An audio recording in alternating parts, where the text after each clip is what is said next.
What's going on, guys? Everyone talks about the dollar losing reserve status like it's some overnight event. It's not. It's a slow crack in the foundation. The US still has the world's reserve currency, still borrows in its own money, and still gets away with deficits that would break any other country. But the numbers are shifting. Dollar share of global reserves just hit a 31-year low. Interest on the debt crossed $1 trillion. Gold now outweighs US Treasuries in central bank vaults for the first time in 3 decades. And a new breed of cross-border payment rails is being built to go around SWIFT and the dollar entirely. Today we look at the privilege, the pressure, and what happens if it keeps cracking. The phrase, exorbitant privilege, comes from French Finance Minister Valéry Giscard d'Estaing back in the 1960s. He meant the United States could print the currency the rest of the world needed for trade, borrow almost unlimited amounts in that same currency, and run persistent deficits without facing the kind of balance of payments crisis that sinks other nations. Think about it. Japan, China, and oil exporters accumulate dollars. They turn around and buy US Treasuries. That demand holds down US interest rates and finances everything from defense spending to stimulus checks. The privilege isn't magic. It's a confidence game backed by deep capital markets, military reach, and the Fed as buyer of last resort. The most concrete sign of erosion is the IMF's currency composition of official foreign exchange reserves, or COFR. In 2000 the dollar made up about 72% of allocated reserves. By 2017 it was around 65%. In the third quarter of 2025 it hit 56.92%, a 31-year low. This is not a crash. It's a drip, drip, drip of diversification. Central banks are not dumping dollars in panic. They are slowly reallocating into euros, yen, yuan, and especially gold.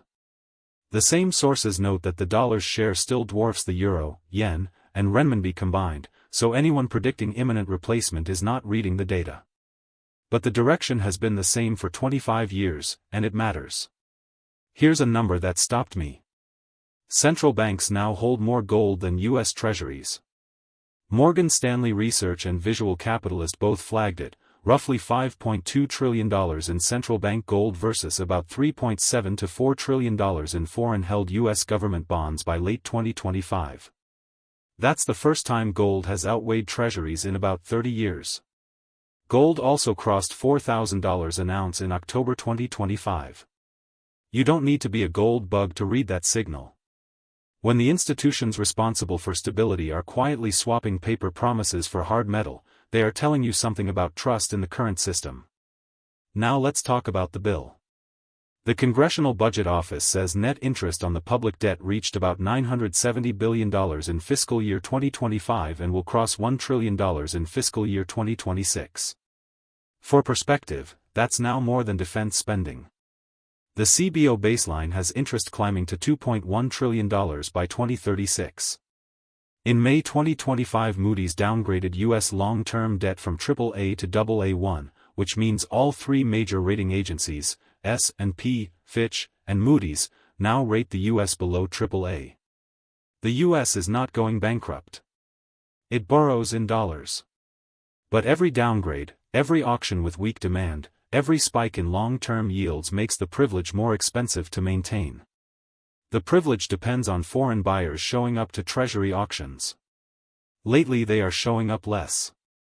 Treasury data from March 2026 showed total foreign holdings falling, led by Japan and China. China's holdings are near an 18-year low. Japan remains the largest foreign holder at about $1.2 trillion, the UK holds roughly $0.9 trillion, and China is down to about $0.7 trillion. Now, domestic buyers and the Fed can absorb a lot, but the trend is the wrong way for a country that needs perpetual foreign inflows. And the market itself is more fragile than it looks. Fed research from February 2025 tied market depth to liquidity fragility, meaning the deepest, most liquid market on Earth can seize up fast when everyone tries to sell at once. So what replaces the dollar? Probably not one single currency. The real threat is plumbing. Project mBridge is a central bank digital currency platform that reached minimum viable product in mid-2024 and has since moved toward live operational scale. It lets participating central banks settle cross-border payments instantly, outside the traditional SWIFT correspondent banking system, and outside the dollar. India, while chairing BRICS in 2026, proposed linking BRICS CBDCs rather than inventing one new currency. China integrates UnionPay into Brazil's Pix payment network. Argentina extends its currency swap with Beijing. The dollar is not being dethroned by a rival king. It is being bypassed by 1,000 smaller pipes. So what is actually happening? The US dollar is not collapsing. Go to any airport, any commodity exchange, any crisis, and people still run to dollars. But the exorbitant privilege is under pressure from 4 directions: a shrinking reserve share, rising debt service costs, falling foreign sponsorship of treasuries, and new payment technology that lets countries do business without clearing through New York.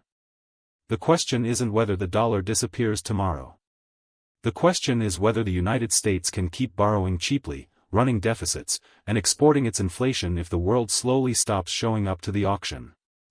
If you found this useful, like and subscribe, and I'll see you in the next one.